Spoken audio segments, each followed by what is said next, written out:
Quick question. Is diet culture over? Because I am seeing all of these super skinny people all over my internet. And I thought we were told that thinness as a beauty standard was over. Kaputsky, done. However, every cultural measuring post seems to be pointing to the fact that thin is in and it's coming back in a raging vengeance. Yes, honey, I know I'm not the only one that's seen it.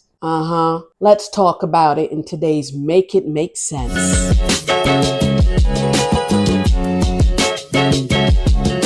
So, hey, y'all, I am Mickey Smith. Forgive me, I am cooking, and you are going to get to see me do it. I talk about style, culture, and little patterns that the internet swears we're not supposed to see or notice, right? And one of those patterns that I've noticed lately is this obsession with thinness. Now, if you've been on this planet for a little bit of a time, you know that diet culture, it never actually disappears, right? It just changes its name. So what used to be dieting is now called wellness, clean eating, biohacking. I don't know where they got that one. Discipline, optimization. Ooh, sounds very pretty. Sounds very technical. It's the same pressure, but it's a different vocabulary. Let's talk about some of the very obvious signals that are telling us thinness is all the rage. GLP-1s. I'm talking here about Ozempic, Wegovy. It is everywhere. It's on every red carpet. And I'm telling you, people have slimmed down almost overnight. It is bananas what's happening out here. My entire TikTok feed right now are ads for GLP-1s. Case in point, Miss Serena Williams. I love that girl to death, and she just lives on my feed talking about that stuff. And everything is about, my transformation, what I eat in a day. Actually, they look like little stick figures, but I'm going to be nice. You've seen it. You know what I'm talking about. Make it make sense. Woo, these onions are going to make me cry. So fashion, I find, has always had an ideal body. And right now, it's pretty clear.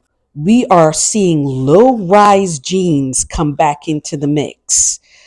Honey, I don't care what they say. They couldn't pay me to be in low-rise jeans. Not with all this good loving I got right here.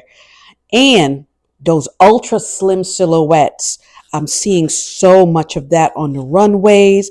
I'm seeing it in the stores. You know, the skinny jean is coming back. I just hope it's not going to be that stretched denim again.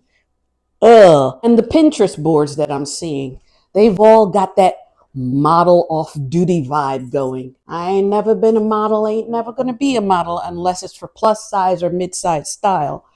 But I think it's cute, but that's not the majority of women and how we live and how we exist. Am I right? Of course I'm right. Okay, I'm just making a little din-din, okay, as I'm talking. So where was I? But here's the signal that fascinates me the most. This one, I don't know that I've encountered it in the past.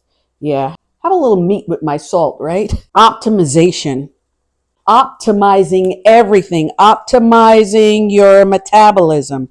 Optimizing your hormones. Optimizing your gut health. Optimizing your morning routine. On and on and on. So you will see those videos if you're online. Without a doubt, you are going to see the 4:30 a.m. wake-ups. You're going to see the ice baths. You're going to see the supplement stacks that look like a pharmacy, by the way. All of that stuff. And somehow, the result of all of that optimization, it always boils down to the same thing. A tiny little body. Yeah, okay. So when we're seeing this thinness, it's not just telling us that this is a beauty standard. It's telling us that it's proof of discipline, proof of control, right? Proof that you're doing life correctly, really. That's something that should make us go, And that's where it gets very interesting because that means that it has somehow become a kind of status symbol. It's telling you that this is a whole lifestyle. Now, full disclosure, okay, I'm a big girl. Actually, I'm probably a bigger girl since this winter at almost 200 pounds. And I know I wear it well, it looks good, all the things. All right. But it's really telling me I'm not what society wants us to be. How about that? Could I lose a few pounds? Sure. Working on it, but not because of the beauty standard. For actual health reasons. But watching this play out culturally every decade, and I've been around for 5, almost 6, there seems to be a new push and a new direction that we're going in. I feel bad for all the women that have gone out there really pushing the big boobies and the BBLs and all the curvaceous stuff, because now we are swinging in the other direction and we're looking for super skinny straight up and down. And don't get me wrong, people, don't get your panties in a bunch. I am not knocking skinny people or the people who are out there pursuing this, okay? Body beauty standards are cyclical.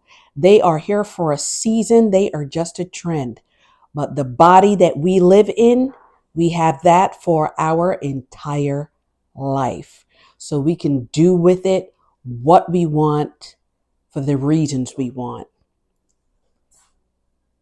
You know what? Hallmark needs to call me because I'm dropping gems left and right.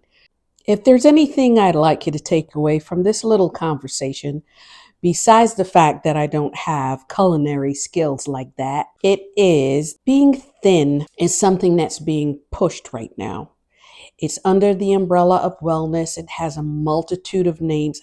However, you know what the pattern is as far as the push, the pressure, and the promotion behind it. Don't succumb. Do not be intimidated by the styles that are out there in abundance. And maybe it's hard to find the stuff that you typically would wear for your body size. If you want to lose weight, lose weight. I certainly plan to do the same.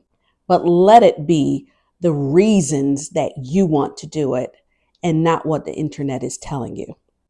I am going to close this out, show you the amazing meal that I have created. Mwah! And I will see you next Tuesday. Bye, y'all.